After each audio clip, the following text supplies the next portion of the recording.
We will see that how the patient will be informed if the doctor has assigned him certain tests in an appointment.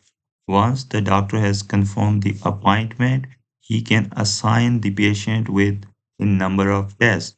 And if the doctor has assigned a certain test to the patient will receive an email with this kind of information, new tests recommended. He will see the list of all the tests recommended to him and that needs to be performed before or during an appointment. So he can simply click on view an appointment and it will take him to that appointment page where he can see the detail of that appointment.